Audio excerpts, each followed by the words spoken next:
যে আয়নাঘরের বর্ণনা আপনারা শুনেছেন যে 8 বছর 10 বছর পর্যন্ত কোনো চন্দ্র সূর্য মেঘ বৃষ্টি আলো বাতাস টোটালি কিছু দেখি নাই।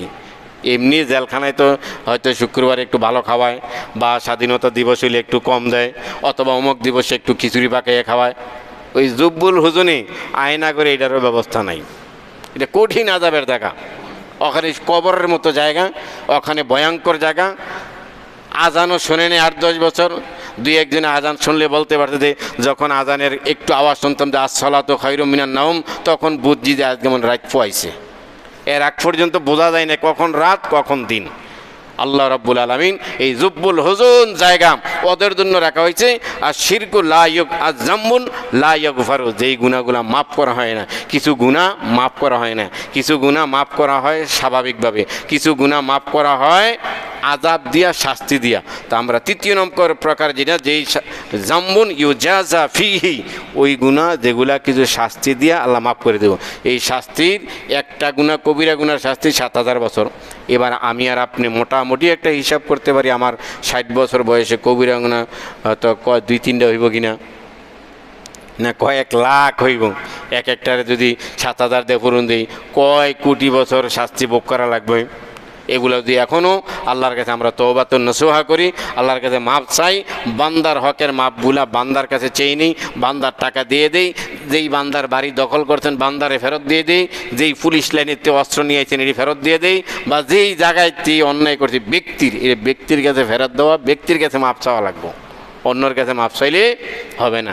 গুনাহ করছেন পঞ্চবটি, মাপ চাইবেন আরাফাতনগর, ববে হবে না, ববে হবে না। মানে যেই গুণাটা বান্দার হক, পঞ্চবটি দোকান থেকে বাকি খাইছেন, আরাফাতনগরের মসজিদে সারা রাত কানলো, এই গুনাহ মাফ হবে না। ওই দোকানদারের বাকি ওখানে দিয়ে দিব। ওই যে চাষার আগে কোনো বাড়ির দখল করছেন, এখানে মক্কা শরীফকে মাফ চাইবেন, আল্লাহ বাড়ি দখল করছি 60 বছর আগে, মাফ করে দেন, টোটালি মাফ হবে না। জাম্বুন লা ইগফারু, এমন কিছু গুনাহ আছে ঠিক মাফ হবে না। রাসূল সাল্লাল্লাহু আলাইহি সাল্লাম মক্কা বিজয়ের পরে, কাফেরদের সাথে মক্কা বিজয় হওয়ার পরে সাধারণ ক্ষমা ঘোষণা করেছেন যে সবারই মাফ করে দিলাম। আগে যাদের সাথে রেশারেশি ছিল, শত্রুতে ছিল, সবাই আমি মাফ করে দিলাম, ক্ষমা করে দিলাম। তবে কিছু সিনিয়র দুষ্কৃতিকারী, সিনিয়র অন্যায়কারী, যারা আমাদেরকে ধুকে ধুকে জ্বালাতন করছিল, তাদেরকে মাফ করা হবে না। সাধারণ ক্ষমার আওতায় সবাই না, যে তাদেরকে তারা বেশি জ্বালায় নেয়, তাদেরকে মাফ করে দিলাম। কিছু লোক আছে দুষ্ট, যারা 16 বছর 17 বছর 18 বছরে সবাইরে জ্বালাইছে, হুজুরকেও জ্বালাইছে, হ্যাঁ ব্যবসায়ীদেরকেও জ্বালাইছে, ব্যাংকারদেরও জ্বালাইছে, দেশেরে জ্বালাইছে, সবই জ্বালাইছে। তাদেরকে মাফ করা যাবে না। কিছু গুনাহ আছে মাফ করা হয় না। এই গুনার 3 প্রকারের ভিতরে 1 নম্বর জাম্বুন ইগফারু, কিছু গুনাহ মাফ করে দিবে আল্লাহ স্বাভাবিক। 2 নম্বর জাম্বুন লা ইগফারু, এই গুনাহগুলো আল্লাহ কখনো মাফ দিবে না। 3 নম্বর জাম্বুন ইউজাজা ফিহি, মাফ দিব, কিছু জেলখানায় থাকা লাগবো, কিছু আযাব দিব, কিছু লাড়ি ছোড়ার বাড়ি দিয়ে আর মাফ করে দিব, আর কিছুরে কখনো মাফ দেওয়া যাবে না।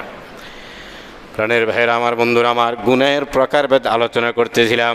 এক একটা গুনার জন্য কমপক্ষে 7000 বছর জাহান্নামের আগুনে জ্বলা লাগবে। আর সগীরা গুনাহগুলো আল্লাহ রাব্বুল আলামিন বিভিন্ন নেক কাজের উসিলায় আল্লাহ মাফ করে দিবে। ও আল্লাহ, আপনার কাছে ক্ষমা চাই, সগীরা গুনাহগুলো আপনার আমাদের সকলের জীবনের তরে মাফ করে দেন। আর কবিরা গুনাহ যে যেইটা করছেন, এইটার জন্য এক্সট্রাভাবে আল্লাহর কাছে তওবা করা লাগবে, আল্লাহর কাছে মাফ চাওয়া লাগবে। আস্তাগফিরুল্লাহ রাব্বি মিন কুল্লি যামবিন ওয়া আতুবু ইলাইহি লা হাওলা ওয়ালা কুওয়াতা ইল্লা বিল্লাহিল আলিয়্যিল আযীম। এইটা পড়ব আর আল্লাহর কাছে ক্ষমা চাইব। আর বন্দার হক জাতীয় কবিরা গুনাহ হলে বন্দার কাছে মাফ চাইয়া নেব। বনের জমিন, বনের জায়গা সহ আপনার নামে উঠে নিয়ে গেছেন, এখন বনের আইন না বলেন 10 বছর আগে জালেম ছিলাম, বোন তোর জমিন আমার নামে উঠে ফেলছি, আমার নামে কি রেকর্ড করে ফেলাইছি, আমার নামে খাজনা করে চলেছি, এখন তুমি বোন তোমার জায়গা তুমি পাও না, তুমি নিয়ে নাও। দিয়ে দিতে হবে, দিয়েই দিতে হবে। যদি বোন স্বেচ্ছায়, কোনো প্ররোচনা ছাড়া, কোনো চাপ প্রয়োগ ছাড়া, দলীয় বল প্রয়োগ ছাড়া, অস্ত্রের বল প্রয়োগ ছাড়া, যে কয় ভাই ঠিক আছে আমার সম্পদের অভাব নেই, 2 শতক জমি তুমি নিচে হচ্ছে, তোমার আমি স্বেচ্ছায় দিয়ে দিলাম, খুশি দিয়ে দিলাম, তাহলে মাফ হয়ে যাবে স্বেচ্ছায়।